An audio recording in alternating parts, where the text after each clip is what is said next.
आपने कभी कड़ पिशाचिनी सिद्धि के बारे में सुना है? हाँ, अक्सर बुजुर्ग लोगों से सुना है। हाँ, ये एक तरीके की ऐसी पिशाचिनी होती है जिसको इंसान सिद्ध करता है। आजकल के ज़माने में भी कई लोग ऐसे हैं जो कड़ पिशाचिनी को सिद्ध करते हैं। और अगर आपने कड़ पिशाचिनी को सिद्ध कर लिया तो आप एक ऐसे इंसान बन जाओगे जिसके पास पावर्स ही पावर्स आ जाएंगी।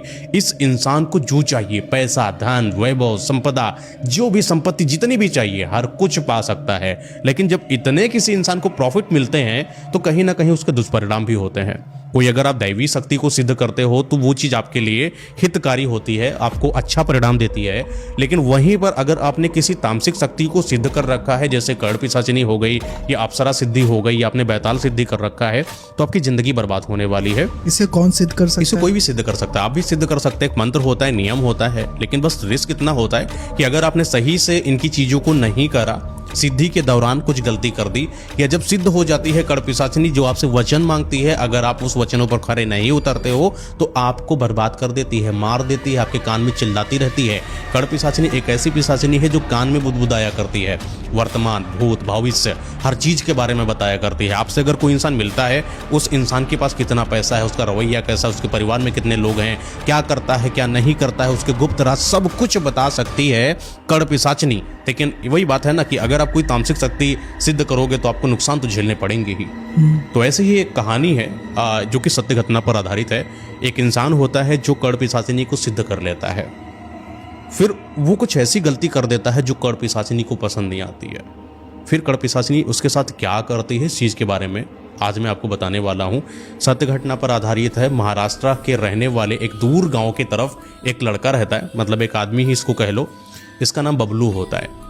समय के साथ ये थोड़ा सा आगे बढ़ता है, शहर की तरफ महाराष्ट्र आता है और महाराष्ट्र रेलवे डिपार्टमेंट में इसको एक टीसी की जॉब लग जाती है। देखिए, जो इंसान जो बबलू है, वैसे तो टीसी की जॉब लग गई है, जो कि अपने आप में एक सम्माननीय बात है, लेकिन नियत का बहुत बदतमीज इंसान है। ये समझ लीजिए कि इसने अपनी ज़िंदगी में जुआ खेलना ही अपना पहला धर्म माना। जुआ खेलना, पैसा बर्बाद करना, शराब पीना, दारू, ये जितने भी गलत काम होते हैं सब इसने करा। अपने समाज के रिश्तेदार हो गए, दोस्त हो गए, जितना, ऐसा कोई इंसान नहीं बचा होगा इसके गांव में जिसने इसने कभी ना कभी उधार ना लिया हो। और हर किसी से उधार लेकर जब इतना इसके ऊपर प्रेशर आ गया कि हर कोई मांगने लगा, तो इसने अपने गांव को छोड़ दिया और महाराष्ट्र में टीसी की नौकरी करके अपना जीवन गुजर करने लगा। लेकिन इसकी आदत नहीं गई, वही दारू पीना, शराबी हो गया, जुआ खेलना, सट्टेबाजी करना और इच्छा रखना कि मैं पैसा जीतूंगा, मैं बहुत बड़ा आदमी बनूंगा, टीसी बना हूं, फिर बहुत कुछ करूंगा। मतलब लाइफ सपने बहुत थे इस इंसान। बर्बाद इंसान था, बर्बाद भी था और अपने आप को बहुत कुछ करना भी चाहता था। मन में था इसका कि बहुत अमीर इंसान बनेंगे और अपने गांव में जाकर हर एक इंसान का कर्जा उतार देंगे और अपने रिश्तेदारों में नंबर 1 टॉप पर आएंगे। रातों रात अमीर हो, रातों रात अमीर। कुछ ऐसे की युक्ति चाहिए थी, जल्दबाजी में बहुत एक ऐसा इंसान था, जुगाड़ू आदमी था एक तरीके। इसकी टोपी उसके, उसकी टोपी, ऐसा इंसान था। गाँव में इसकी पूरी फैमिली भी थी। बाप इसके नहीं है, पत्नी इसकी थी, इसकी हरकतों की वजह से छोड़कर मायके चली गई थी, तलाक दे दिया यूँ कहो। और ये जब बहुत ज़्यादा परेशान हो गया तो महाराष्ट्र में आ गया, टीसी की नौकरी लग गई। अकेले रहता था? हाँ, यहाँ महाराष्ट्र में अकेले रहता था। तो वही रूम पर रहता था। इसने दादर, एक स्टेशन लगता है जो कि नाम से दादर है, एक जगह पर, वहाँ पर है। तो हाँ, वहीं मुंबई से थोड़ा सा आगे। तो ये वहाँ से ट्रेन पर बैठता था अपने स्टेशन से, और उस ट्रेन पर चढ़ने के बाद हर एक इंसान की टिकट चेक करना कि कोई इंसान गलत तो नहीं है, टिकट लिया कि नहीं लिया, इस तरीके से वो चेक करता था। नियत यहाँ भी इसकी थोड़ा गलत ही रहती थी। अगर किसी इंसान ने टिकट नहीं लिया तो जुगाड़ से उससे थोड़ा पैसा ऐंठ लेता था और डिपार्टमेंट को दिखाता ही नहीं था, रिश्वत ले लेता था और उसको जुगाड़ से भेज देता था। तो रात की समय की इसकी ड्यूटी लगी थी। रात ही में 10 बजे से लगाकर 6 बजे तक ट्रेन में चढ़ता, पूरी बोगियाँ चेक करता, इत्मीनान से बैठता, अपने स्टेशन पर उतर जाता। वही कम से कम 4 या 5 अप्रॉक्स 8 या 10 किलोमीटर आगे स्टेशन सा दूसरा वाला, जहाँ पर ये उतरता था। फिर अगली ट्रेन से ये वापस आ जाए, ऐसा रूटीन था इसका। तो मेन ऐसी बात होती है कि एक रात की बात होती है, ये अपने स्टेशन से ट्रेन पर चढ़ता है। जब ये ट्रेन पर चढ़ा तो इसने देखा कि जो आज की बोगियाँ हैं उनमें कुछ खास लोग हैं नहीं। पूरी ट्रेन को चेक करके आया, वही हर किसी बोगी में 2-3 आदमी बैठा, कोई खास नहीं। हर किसी से पूछा, भैया टिकट लाया, टिकट दिखाया।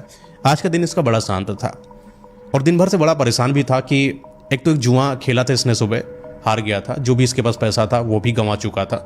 इसके पास पैसा नहीं था तो हताश हो चुका था और एक सीट पर आकर बैठ गया। इसकी नज़र पड़ती है उसी बोगी में थोड़ी दूर एक कोने में बैठा हुआ एक इंसान इसको नज़र आता है। इसको लगता है कोई हरकत हुई वहाँ पर। ये खड़ा हुआ और बोला कौन है? किसी की आवाज़ नहीं आई वहाँ पर। आगे बढ़ता है, नज़दीक जाने की कोशिश करता है। छोटी टार्च होती है इसके हाथ में, तो टॉर्च से लगा कर देखता है कि कौन है वहाँ। तो उसकी नज़र जो टार्च की जो लाइट है वो एक इंसान पर पड़ती है, और वो एक इंसान थोड़ा बदसूरत सा इसको दिखाई पड़ता है। लंबे लंबे बाल, तांत्रिक होता है कुल मिलाकर, अघोड़ी टाइप। अघोड़ी टाइप। जब इसने टार्च लगाई तो एकदम से ऐसे तिमिला के अघोरी उठा। कौन है? चिल्ला के बोला डरावनी आवाज़ में। फिर बोला ये जो टीसी मतलब बबलू है। कौन? क्या कौन बैठा वहां पर? कोई नहीं, कोई जवाब नहीं आया। फिर पूछा कौन हो तुम? टिकट लाए हो? कोई जवाब नहीं।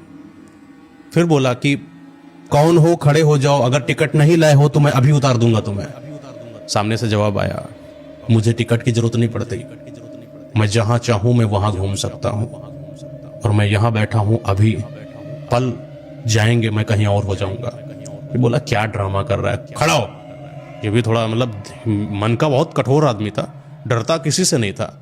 पहुंच गया बाबा के पास, ऐसे मतलब टार्च लगाया तो तांत्रिक ऐसे मुस्कुरा के एकदम सर ऊपर करे, बोले जगतपाल तुम क्यों चिल्ला रहे हो मेरे ऊपर?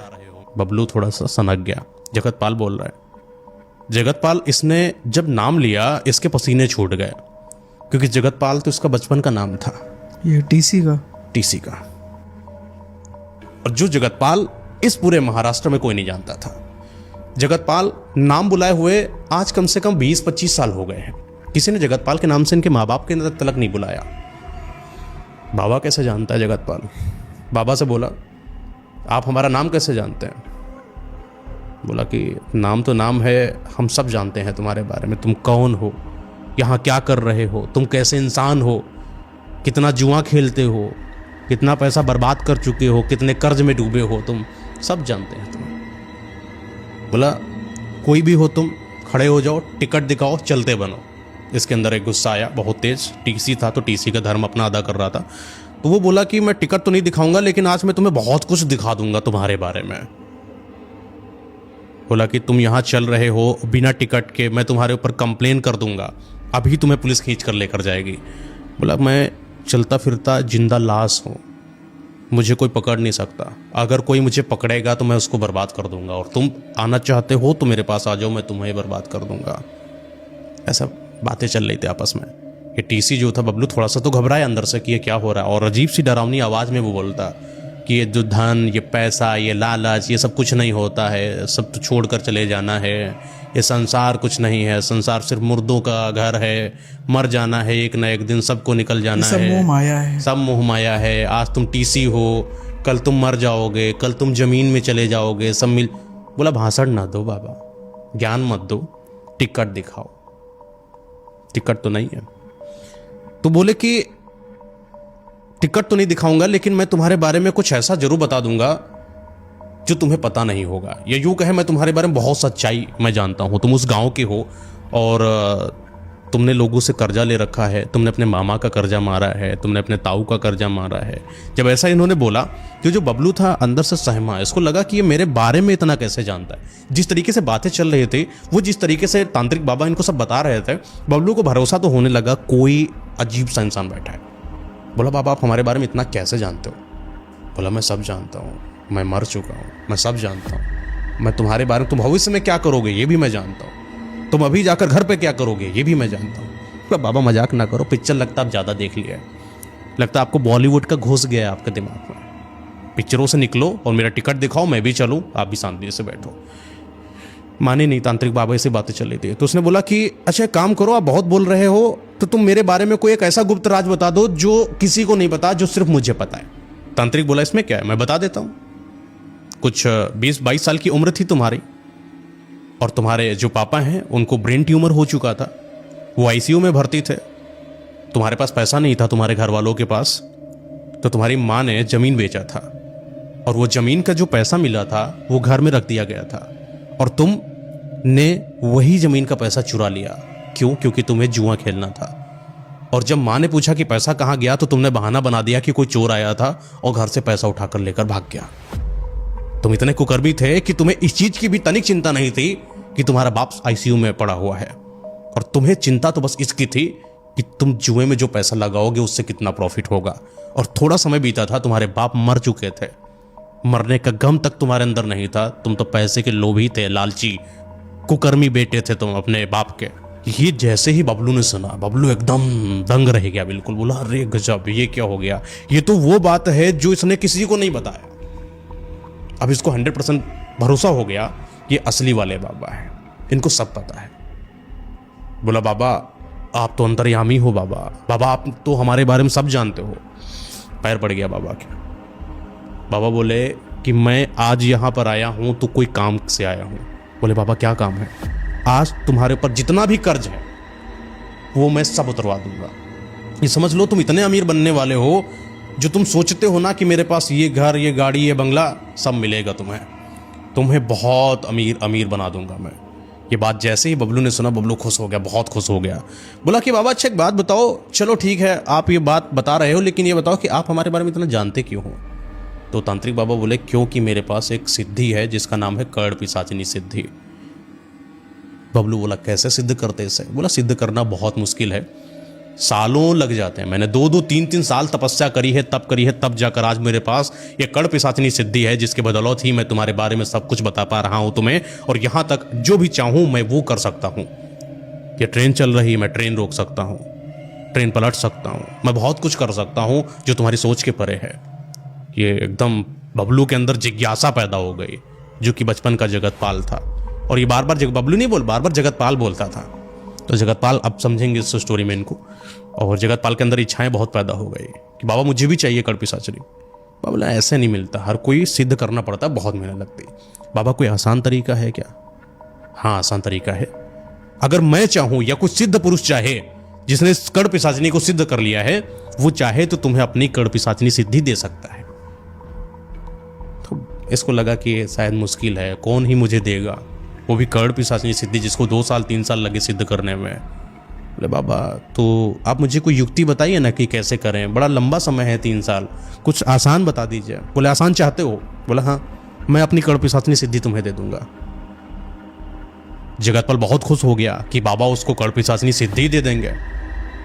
तो जगतपाल ने पूछा कि बाबा सच में आप हमको ये दे दोगे? बाबा बोले हाँ तुमको दे देंगे, यही हमारा उद्देश्य है, इसीलिए हम तुम यहाँ पर आए हैं, तुमको देंगे, बिल्कुल देंगे।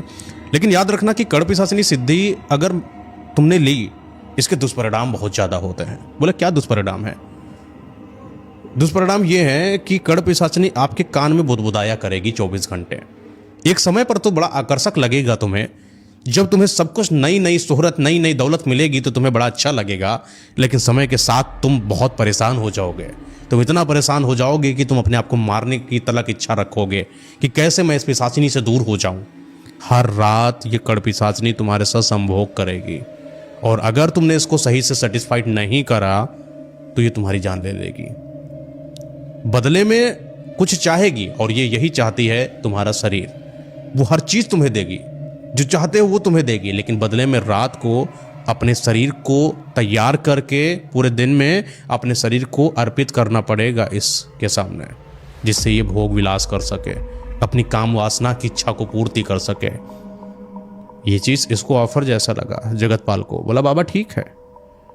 उस चीज का वो शौकीन भी था, थोड़ा सा भाव, भोग विलासिता, काम वासना, ये तो चाहिए था इसको। बड़ा खुश, बोला बाबा अब तो चाहिए। बाबा बोले ठीक है, तुम्हें जरूर ये चीज मिलेगी, लेकिन एक काम करो, आज मैं जा रहा हूं। एक समय होता है, एक नियत समय होता है, एक नियत स्थिति होती है, तभी जाकर चीज़ों को दिया जाता है। और ये जो कर्ण पिशाचिनी सिद्धि है अमावस्या वाले दिन करी जाती है। तो मैं एक समय होगा, मैं तुम्हें बुलाऊंगा, अभी के लिए मैं जा रहा हूँ। तुम एक चीज देखो, पीछे कोई खड़ा है।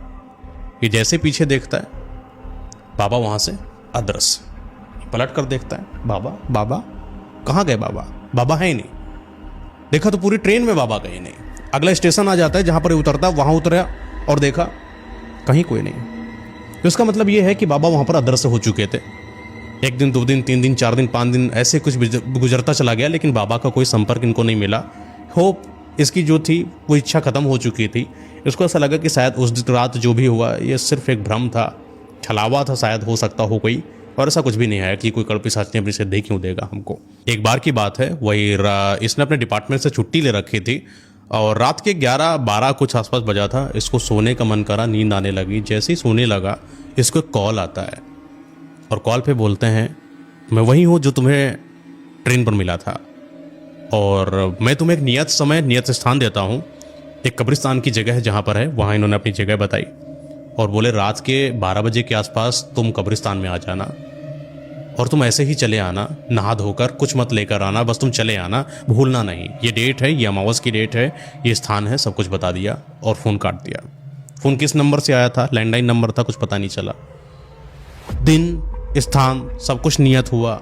रात का समय आया और ये रात के 10 बजे ही कब्रिस्तान की तरफ रवाना हो गया। कब्रिस्तान के बाहर ही पहुंचकर इसने ऐसा अनुभव करा कि कुछ अजीब सा है इस कब्रिस्तान के माहौल में। बड़ा सन्नाटा सा, ऐसा लगा कि कोई साएं साएं की आवाज़ें आ रही हों, डरा देने वाली आवाज़ें आ रही हों। थोड़ा कुछ भागता हुआ नजर आया तो ऐसे इसने पलट कर देखा। इसको डर तो लगता था लेकिन इतना भी नहीं डरता था, दिल का थोड़ा मजबूत आदमी वैसे भी था, टीसी था, रात में घूमता था तो दिल का मजबूत था। तो कब्रिस्तान की तरफ, अंदर की तरफ बढ़ता हुआ चला जा रहा था। इधर लाशें, उधर लाशें, सिर्फ लाशें ही लाशें। पूरा कब्रिस्तान लगभग ये पहुंच चुका था अंदर की तरफ, बीच में आ गया था कब्रिस्तान के बिल्कुल। और ये कब्रिस्तान ऐसा है जो जंगलों में बना हुआ है, दूर दूर तलक सिर्फ लाशें ही लाशें, कच्ची लाशें। ये जाता और देखता रहता, किसी के ऊपर किसी के, ऐसा मतलब चलता रहता। इसको दूर दूर तक कुछ दिखाई नहीं पड़ रहा था। इसको लगा हो सकता हो कि कोई गलत लगता है, कॉल आ गया मेरे साथ, कोई फिरकी ले रहा है। लेकिन इसकी नज़र एक दूर एक पेड़ पर पड़ी। पेड़ के नीचे कुछ जल रहा था। इसको लगा कब्रिस्तान में कोई जलता थोड़ी है, कब्रिस्तान में तो गाड़ा जाता है, शमशान में जलाया जाता है। कोई लाश भी होती तो गाड़ी जा रही होती, जलाएगा कौन। इसको लगा कि शायद वहाँ पर ही मंत्रोच्चारण हो रहा हो, शायद हो सकता हो यज्ञ वगैरह करने की कोई व्यवस्था हो। ये उसकी तरफ बढ़ने लगा, जलती हुई भट्टी की तरफ। बढ़ता बढ़ता नज़दीक गया तो देखा कि वही साधु बैठे हुए थे और आगे एक यज्ञ कुंड बना रखा है। उनके जस्ट बगल में एक लाश रखी है, एक लड़की की, निर्वस्त्र, नग्न, बहुत ही खूबसूरत। स्किन इतनी कोमल की जैसे चांद जैसी, आंखें बहुत प्यारी उसकी, लंबे बाल, घने केस जिसके चेहरे पर आ रहे थे और पूरी नग्न पड़ी हुई थी। इसकी इंद्रियां जवाब दे गई, ये अपने आप को संभाल नहीं पाया, खुश हो गया बहुत ज़्यादा देखकर, लेकिन डर भी रहा था। चट चट चट चट की आवाज़ें आ रही थी आग की। जब भी कुछ वो डालते तो आग चटचटाने लगती। पूरे वातावरण में इतनी शांति कि वो चटचटाहट की आवाज़ भी बहुत भयानक सी लग रही थी। बाबा आंख बंद किए, सिर्फ यज्ञ करते जा रहे थे, मंत्रोच्चारण कर रहे थे, मंत्रोच्चारण कर रहे थे। समय बीतता गया, आधा घंटा, 1 घंटा, 1.5 घंटा, 2 घंटा। जब मंत्र पूरे हो गए, ये जो तांत्रिक बाबा थे शांत हुए और बोले, जगतपाल जी बैठिए। जगतपाल बैठ गया। डरिए नहीं बिल्कुल भी। बोला, मैं डर ही नहीं रहा हूँ, मैं डर नहीं रहा हूँ बिल्कुल भी। एक काम करो जगतपाल, अगला जो मंत्र पढ़ने जा रहा हूं, इस मंत्र को तुम पढ़ो मेरे साथ। वो मंत्र था, मंत्र उन्होंने पढ़ा। यह मंत्र ऐसा था जो अपने कड़पिशाचिनी शक्ति को, सिद्धि को किसी दूसरे को ट्रांसफर करने का, देने का। हाथ में हाथ पकड़ा साधु ने, दोनों ने आंख बंद करा और कुछ था यज्ञ का सामान। बोले कि तुम डालते जाना मंत्र उच्चारित करते करते। वो डालता गया, मंत्र पढ़ता गया, डालता गया, मंत्र पढ़ता गया, वही उच्चारित करता गया जो बाबा उच्चारित कर रहे थे। उच्चारण हो गया, शांत बैठ गए सब। बाबा बोले, जगतपाल जी अपनी आंखें खोलो। आंखें खोला, अपना हाथ उनके ऊपर रखा और जैसे ही हाथ रखा, जगतपाल को ऐसा लगा कि कुछ अजीब सा इनके आसपास आ चुका है। कोई स्पर्श करने की कोशिश कर रहा है, कोई अजीब सी हवा है जो उसको ढकेलने की कोशिश कर रही है। जगतपाल ऐसे शांत होकर बैठा रहा। बाबा बोले कि हिलना नहीं, बस ऐसे बैठे रहना। थोड़ी देर के बाद वहाँ का वातावरण इतना शांत हो गया, ऐसा लगा कि सब धुआं, नकारात्मकता भर पड़ी है, गंध आ रही है, कोई रोने की आवाज़ आ रही है, किसी की दहाड़ने की आवाज़ें आ रही हैं। बहुत गंदगी होती है ना, किसी जगह पर आप बैठ जाओ, कूड़े करकट, ये सड़ी हुई लाशों की ऐसी बदबू जो होती है वो आने लगी। इसने देखा जो बगल में नग्न लड़की पड़ी हुई थी, उसकी लाश, वो धीरे धीरे उसकी जो खाल है वो सिकुड़ने लगी है। उसकी जो आंख है, आंख से कोई तरल पदार्थ बहने लगा है, काला काला। आंख बिल्कुल बाहर की तरफ आ रही है, स्किन फटने लगी है, उसके बाल भी खत्म हो गए, जो स्किन के बाल हैं वो नीचे झुलस के गिर गए। उसकी नाक भी बिल्कुल टेढ़ी हो चुकी है, बदसूरत सा चेहरा, सड़ जैसी गई हो लाश, कुछ वैसे। शायद दुर्गंध जो है इसी लाश से आ रही हो। बहुत डर चुका था जगतपाल और बोला बाबा अब क्या करना है? बाबा बोले अब जाओ घर। लेकिन एक चीज याद रखना कि आज तुमको कड़ पिशाचिनी सिद्धि मैं दे रहा हूं, अपनी एक मंत्र दे रहा हूं। इस मंत्र का रोज उच्चारण करना 108 बार। और जैसे जैसे करोगे कड़ पिशाचिनी तुम्हारी सिद्ध होती चली जाएगी जल्द ही, और तुम्हारे पास कड़ पिशाचिनी आ जाएगी। फिर जो चाहोगे तुम वो करोगे। लेकिन ध्यान रहे, कड़ पिशाचिनी संभोग चाहती है। कड़ पिशाचिनी रात में तुम्हारा शरीर चाहती है। कड़ पिशाचिनी तुम्हारे शरीर के साथ खुद को सेटिस्फाइड करना चाहती है। अगर तुमने कोई गलती कर दी तो तुम्हारे ऊपर भारी हो जाएगी। कड़ पिशाचिनी चाहती है जब तक वो तुम्हारे साथ रहे तुम कोई परस्त्री गमन न करो। किसी दूसरी स्त्री के साथ संभोग बोलकर भी मत करना। अपने घर में जितनी भी देवी देवताओं की फोटो हैं उनको निकाल कर बाहर फेंक देना या काले कपड़े से बांध देना। अगर तुम्हारे घर में कोई मंदिर है उस पर ताला मार देना। अपने घर को पूर्णतया तामसिक बना देना। तुम्हारे घर में नकारात्मक शक्तियों का वास होना शुरू हो जाएगा आज से, क्योंकि आज के बाद कोई दैवी शक्ति तुम्हारे ऊपर नहीं होगी। तुम अब अधीन हो तामसिक और तांत्रिक शक्तियों के, तो तुम उनके अनुसार चलोगे। और कभी भी भूल कर पिशाचिनी को धोखा मत देना। अगर तुमने धोखा दिया तो ये पिशाचिनी तुमको बर्बाद कर देगी। बोला बाबा ठीक है, इतना जिंदगी बर्बाद है, इससे क्या बर्बाद करेगी? जुआ में पैसा हार गए, सब हार गए, अब कुछ तो बचा ही नहीं है। अब तो कुछ भी मिल जाए, बाबा मरना चाहते हैं, मरने से ज़्यादा क्या ही बदतर होगा? बोले समय बताएगा। बाबा बोले समय का बड़ा खेल होता है, समय तुम्हें वो दिखा देगा जो तुम सोच भी नहीं सकते। बोले बाबा व्यंग कस रहे हैं क्या आप हमारे ऊपर? कुछ भी नहीं होगा। बोला ठीक है कोई बात नहीं, बस ध्यान रखना जो वचन है यही वचन है, इनका ध्यान रखना, गलती मत करना। मैं फिर बोल रहा हूँ गलती मत करना। बोले बाबा मैं बच्चा नहीं हूँ, बहुत समझदार हूँ, नहीं करूँगा। उठा चला गया। घर पहुँचते ही जितने भी घर के मंदिर की फोटो थी सबको लिया, काले कपड़े में बांधा। उसके घर में एक मंदिर था, ये जितनी भी मूर्तियां थी सबको काले कपड़े में बांधकर उसी मंदिर में रख दिया और बाहर से ताला मार दिया। जिंदगी में अब मंदिर का दरवाजा नहीं खुलेगा, ऐसा इसने अपने अंदर से रखा था। इसके जस्ट नीचे घर के बेसमेंट था। उस बेसमेंट में स्टोर रूम था। स्टोर रूम में बहुत अंधेरा रहता था और ये अपने आप को जब भी कोई 108 मंत्र का उच्चारण करना होता तो उसी बेसमेंट के कमरे में जाता और वहीं पर उच्चारित करता और चला आता। 1 दिन 2 दिन 3 दिन 4 दिन 5 दिन ऐसे हफ्तों बीत गए, लेकिन इसको कुछ आभास नहीं हुआ या कुछ संकेत नहीं मिला। कुछ ऐसी शक्ति इसके साथ है, कुछ इसको लगा ही नहीं। इसको लगा वो व्यर्थ हो रहा है, सब फालतू है। मैं जाता हूँ रोज मंत्र पढ़ता हूँ, कोई मतलब नहीं, बाबा ने मुझे फिर बेवकूफ बना दिया। लेकिन एक समय की बात है, ये ट्रेन पर वही बोगियों में चढ़ा था और चेक कर रहा था। बगल में कुछ यात्री बैठे थे। एक महिला थी, उसके हाथ में कुछ सामान था, सोने का था, जो जेवर हाथ में रखे थे। उसने देखा कि उसके हाथ से जेवर गायब हो गए हैं। गायब हुआ है तो इन्हीं यात्रियों के बीच में ही होगा। टीसी पहुंचते हैं, मतलब जगतपाल जी इधर उधर देखते हैं, कोई बता नहीं रहा कि किसने चोरी करा किसने नहीं करा। औरत हाय पीट रही है, हाय मेरा गहना चला गया, हाय मेरा जेवर चले गए, कोई दिला दो कोई दिला दो। कोई दिला नहीं रहा। इसके कान में एक अजीब सी आवाज आई। वो जो 13 नंबर की सीट पर बैठा हुआ लाल कपड़े में इंसान है, ऊपर वाली जेब में देखो उसके। इसको लगा कान के पास आवाज आएगी, कुछ अजीब सा इसको महसूस हुआ। बोला पता नहीं क्या है, लगता है शायद कुछ संकेत मिला इसको, अंदर से आभास हुआ कि शायद अब कुछ हुआ होगा, लेकिन पता नहीं सच है कि नहीं। तो बोला अच्छा एक काम करो, सबको बैठ जाओ, उस वाली सीट पर ये जो लाल कपड़े में आदमी बैठे हैं इनकी ऊपर वाली जेब चेक करो। सारे लोग गए, जेब में हाथ डाला, जेवर निकला, सबने उसकी धुलाई करी, पीटा। अब इसको अपने अंदर से भरोसा हो गया कि कुछ तो मेरे साथ संकेत मिल चुका है। ये पिशाचिनी दिखती नहीं थी? नहीं दिखेगी कभी नहीं, अदृश्य रहती हमेशा, किसी को नहीं दिखेगी, खुद उसके मालिक को नहीं दिखेगी। तो इसको बड़ा अच्छा लगा, फिर ये गया 108 मंत्रों का उच्चारण करा। एक बार की बात है, अपने बेडरूम में बैठा था और सोने की तैयारी कर रहा था, लगभग सो ही समझो लेट चुका था। इसके घर में अजीब सी कुछ रोने की आवाजें आने लगी, नीचे बेसमेंट से खड़बड़ाने की कुछ आवाजें आने लगी। ये घबराया, ये तुरंत उठा, बेसमेंट की तरफ गया और जैसे ही बेसमेंट की तरफ गया इसने देखा कुछ नहीं वहां पर। ये फिर वापस चला आया, फिर आकर सो गया। जैसे सोने की फिर कोशिश करा, सो तो चुका ही था, बीच में इसकी नींद खुली। इसने देखा कि कोई इसके बेडरूम में पायल के छन छनाने की आवाज आ रही है, छन छन अजीब सी आवाज। वो फिर उठा, खड़ा हुआ, देखा कोई नहीं, ये फिर सो गया। लेकिन फिर इसको कुछ खड़बड़ाहट की आवाज आई, वही स्टोर रूम से, बेसमेंट के। ये नीचे गया, बेसमेंट में दरवाज़ा खोलता है और दरवाजे के उधर कोने में एक महिला खड़ी थी। ये देखा, बहुत खूबसूरत महिला, इतनी खूबसूरत कि जितनी आज तक इसने कभी ना देखी हो। इसको अपनी तरफ खींच रहे थे। आंखें बहुत खूबसूरत, नसीली, उसके जो कपड़े पहने थे इतने उभारदार उसका बदन था कि ये सम्मोहित हुआ जा रहा था उसकी तरफ। उसकी आवाज़ भी बहुत प्यारी थी। आओ मेरे पास आओ, आओ मेरे पास आओ, तुम्हें कुछ नहीं करूंगी मैं तुम्हारी हूं, तुम जो चाहो मेरे साथ करो, आज रात मैं तुम्हारी हूं।